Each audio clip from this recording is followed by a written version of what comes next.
recherche du vignoble perdu.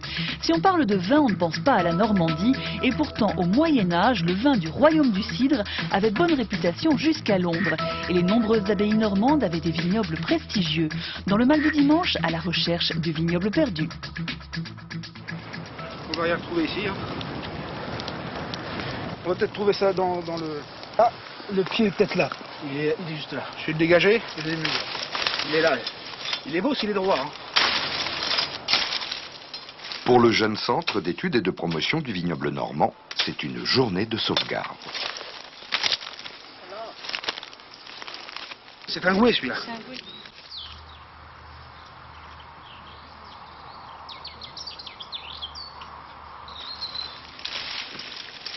La chouche, elle a été restaurée, on a fait des serments. C'est ces bois jaunes.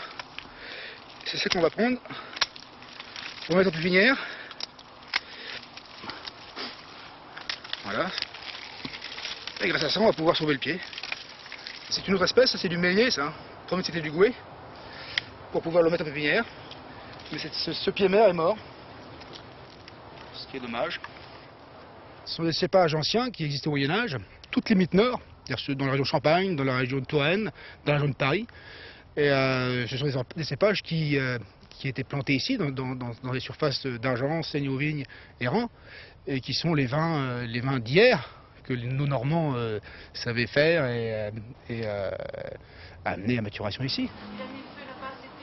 Sur cette terre d'Argence, à l'est de Caen, la maladie phylloxérique de 1864 n'a pas exterminé tous les ceps du célèbre vin huet. Vignoble ecclésiastique du Moyen-Âge, sans doute sur 800 hectares, là où aujourd'hui la seule parcelle organisée est ce conservatoire de Seigne-aux-Vignes, avec cette mémoire du vin huet fait de gouet. Il valait très très cher et les abbayes se disputaient le terrain pour pouvoir produire leurs raisins et faire leur vin. Même on en vendait à Caen, on en exportait, on a trouvé des traces de cela par le port de Honfleur. Dès le Xe siècle, la charte de Richard Ier, duc de Normandie, signe en latin la qualité des vins d'Argence. Et il passe le millénaire avec une même réputation grâce au duc Richard II. Sur les rives de la Seine, l'abbaye de Jumièges, par exemple, reçoit 25 000 litres par an du prieuré de Sénéouésie. Mais 4 siècles plus tard, le bon roi Henri égratigne sévèrement le vin huet d'Argence. Le gouet blanc de Normandie, vendangé pour la dernière fois en 1854, ou celui qui pousse ici sous le soleil et sur la riche terre du département de l'Hérault, est déjà passé au rang des bannis. Il en reste 11 hectares en France en 1979, avant son interdiction, sauf pour un vignoble destiné à la recherche agronomique. Sans doute, il a apporté un plus en termes de productivité, hein, parce qu'à cette époque-là, les vignes produisaient très peu. Et donc le fait d'avoir une bonne production régulière, ça a été sans doute un des points favorables au succès qu'a connu ce gouet au cours du Moyen-Âge. À Montpellier, le père du département universitaire de la viticulture a vu la vigne américaine porter secours au vignoble français, anéanti par l'insecte du phylloxéra. Le symbole est du sculpteur Villeneuve. Mais c'est Gustave Fouès qui a posé les bases de la description des vignes, de l'ampélographie. Et ces émules, qui ont ce même savoir, sont aujourd'hui boostés par les techniques les plus modernes, comme les tests ADN. Des empreintes génétiques qui rendent formelle depuis un mois la surprenante paternité du gouet. Un croisement entre un bon cépage comme le pinot et un cépage de qualité très médiocre comme le gouet peut quand même donner des cépages de très bonne qualité comme le chardonnay par exemple. Le chardonnay mais aussi le gamay. L'université californienne de Davis, complice de cette révélation, jubile que ce bâtard de gouet ait enfanté avec le pinot des cépages nobles par pollinisation naturelle et observation savante des viticulteurs du Moyen-Âge. Pas moins de 16 rejetons qui s'affichent sur le net planétaire. Quelle revanche! Et ce n'est pas tout. La Bible de l'ampélographie, le Via la Vermorel, nous apprend une expérience de vinification du gouet chez Vaune-Romanée entre deux guerres. Et il laissait entendre depuis un siècle que le gouet était l'un des plus vieux cépages français. Que nenni! Ce gouet a été en définitive, semble-t-il, et c'est également le résultat de nos recherches, été introduit de Croatie au temps des Romains.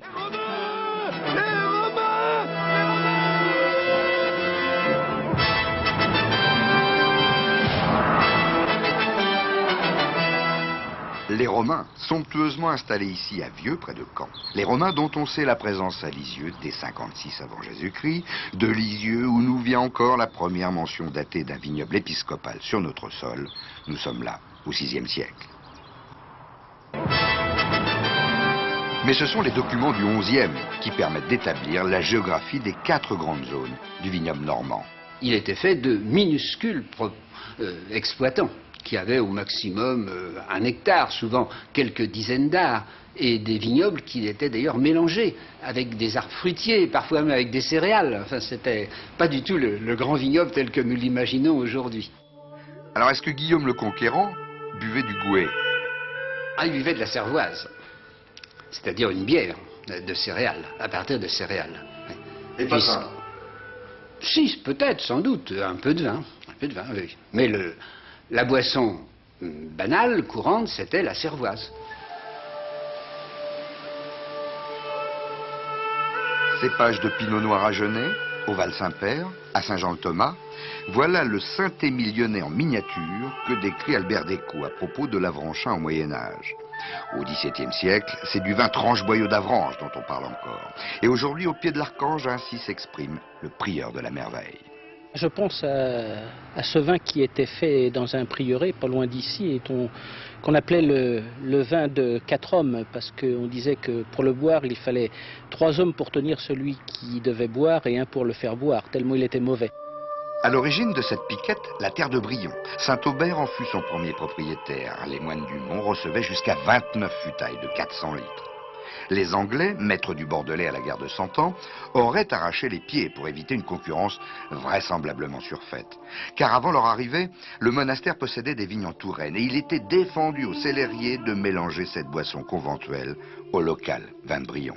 Saint Benoît aussi en parle dans sa règle au chapitre 40e. Il dit que puisqu'on ne peut persuader les moines de ne pas boire de vin, eh bien au moins il faut qu'ils boivent modérément et à satiété, et sans aller jusqu'à la satiété, de façon à...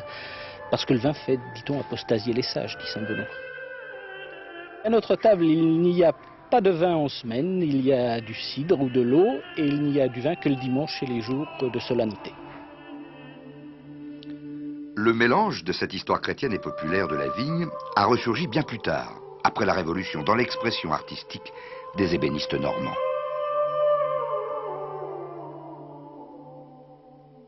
La vigne était l'élément décoratif le plus utilisé en Normandie, en particulier en Basse-Normandie. Enfin, ça existait partout en Normandie aussi, mais plus particulièrement chez nous. Le symbolisme de la vigne et du raisin était l'ivresse de la passion et le principe de vie. Les vestiges de l'ancien vignoble sont rares, mais les explications de sa disparition logiques au fil du temps. Le climat, malgré des cépages rustiques, les taxes royales, la progressive facilité des échanges. C'en est fini d'Avranches au XVe siècle, du Perche au XVIe, date à laquelle une ordonnance permet l'approvisionnement de Paris en pinot gris de Haute-Normandie. Lui a duré quand même jusqu'en 1950 à peu près. Mais il faut bien voir qu'au cours du XIXe siècle, entre le Premier Empire et la fin du XIXe siècle, il avait diminué des 5/6 déjà. Donc c'était le déclin.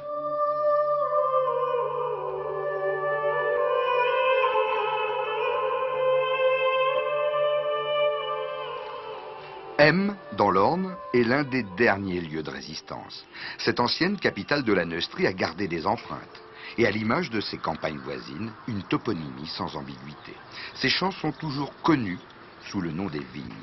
Ils bordent les 10 arts viticoles de la famille Barbet. Là, on a une baie qui fait 10 degrés potentiel. C'est convenable. Ouais. Bon, ça fait une moyenne de 10 degrés, quoi, à peu près, avec des grains qui vont jusqu'à de 9 à 13. Répandu en Loire-Atlantique, ce cépage de Bacot se plaît plutôt bien ici depuis 1972. Ça ne demande pas beaucoup d'entretien. Bon, ben, naturellement, la taille. Il faut la tailler. Moi, je taille en mars. Voilà l'entretien. Pas de traitement. Alors depuis 30 ans, Comment a évolué votre vignoble, monsieur Barbet? On a eu des années bonnes, d'autres moins bonnes, hein, comme tout cépage. Bon, cette année, il semblerait que ce ne soit pas trop mauvais. On a eu un ensoleillement favorable. Aujourd'hui, nous allons avoir environ entre 300 et 400 kg en poids, ce qui donnera en jus environ 200 litres.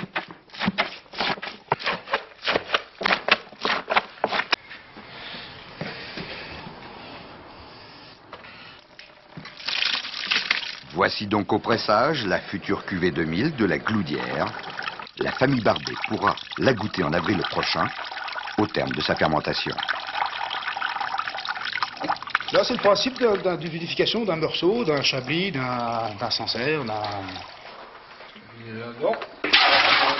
On fait exactement comme dans la cuve, c'est-à-dire qu'il va se décanter, les bourbes vont se précipiter au fond, et c'est cette partie-là blanche qu'on va nous récupérer ensuite pour la vinification.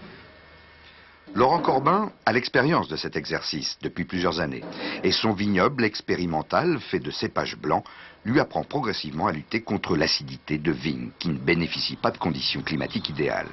Mais c'est dans le chardonnay que les espoirs résident. C'est un cépage qui semble s'imposer.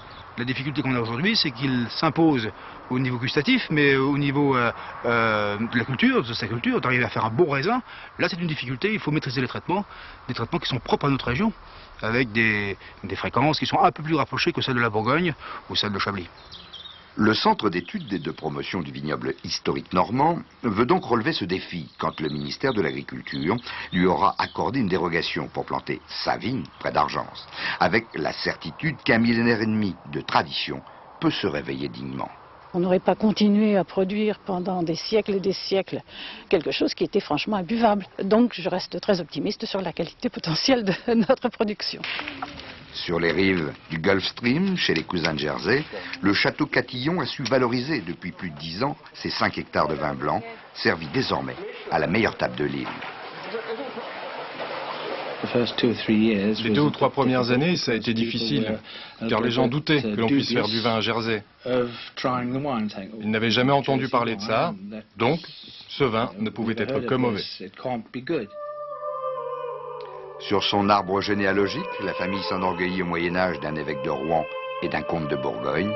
Alors, les sarments de l'histoire n'ont peut-être pas fini de nous surprendre.